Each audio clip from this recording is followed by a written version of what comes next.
Hi అండి, అందరూ ఎలా ఉన్నారు? సంక్రాంతి వస్తుంది, న్యూ ఇయర్ వస్తుంది. మైసూర్ పాక్ చేసుకుందాం ఈరోజు. ఒక గ్లాసు శనగపిండి తీసుకున్నానండి. నేను ముందుగా కొంచెం నెయ్యి వేసుకొని దాన్ని బాగా వేడి చేసుకున్నాను. ఎందుకంటే ఇది మైసూర్ పాకు మధ్యలో కలర్ కోసం అండి. ఆ పిండిలో ఈ నెయ్యి పోసేయాలి, బాగా వేడి నెయ్యి. దీనికి 1:2 షుగర్ అండి. ఆ షుగర్ మునిగేంత వరకు కొంచెమే వాటర్ వేసుకోండి. మళ్ళీ వాటర్ ఎక్కువ వేసుకుంటే చాలా టైం పట్టేస్తుంది మీరు కలపడానికి.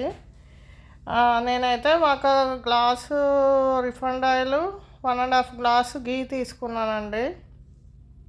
ఇది ఒక స్ట్రింగు పాకమే అండి. ఈ శనగపిండి కొంచెం కొంచెంగా పాకంలో వేసుకోవాలండి. ఇంకొక పొయ్యి మీద గీ నూనె రెండు కలిపి మిక్స్ చేసి బాగా వేడి చేయాలండి. ఇలాగా ఉడుకుతూ ఉన్నప్పుడు పొంగులు వస్తుండాలండి. మీరు ఆ గీ వేస్తూ ఉండాలి, ఈ పాకం తిప్పుతూ ఉండాలి.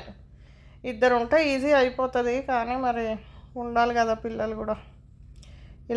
ఇట్లా పఫ్ ఇలాగా రావాలండి. పొంగులు పొంగులుగా వస్తేనే అప్పుడు మనకి మైసూర్ పాక్ చాలా టేస్ట్గా వస్తుందండి. చూడండి, ఇలాగే కలుపుతూ ఉండాలి. అది అయ్యేంత వరకు అంచులు ఇట్లా విడిపోవాలండి. గిన్నెకి అంటుకోకూడదు.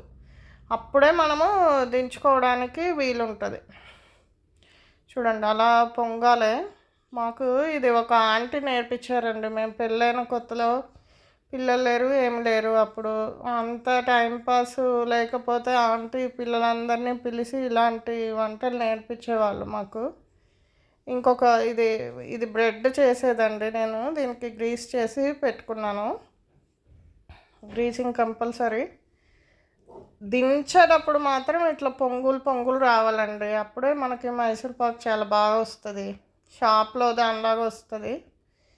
చూడండి, ఇలాగా కొంతసేపు తర్వాత ఒక 5-10 మినిట్స్ తర్వాత కొంచెం గోరువెచ్చగా ఉన్నప్పుడే కట్ చేయాలండి, లేదంటే షేప్స్ రావు. నేనేమో కొంచెం ఒక పార్టీకి వెళ్ళాలండి. కొన్ని పీసులు ఏమో చిన్నవి కట్ చేశాను, కొన్ని పీసులు ఏమో కొంచెం పెద్దవి కట్ చేశాను. చూడండి, కలర్ ఎంత బాగా వచ్చిందో చూడండి. షాప్లో దానిలాగా ఇట్లా హోల్స్ లాగా ఎంత బాగా వచ్చిందో చూడండి.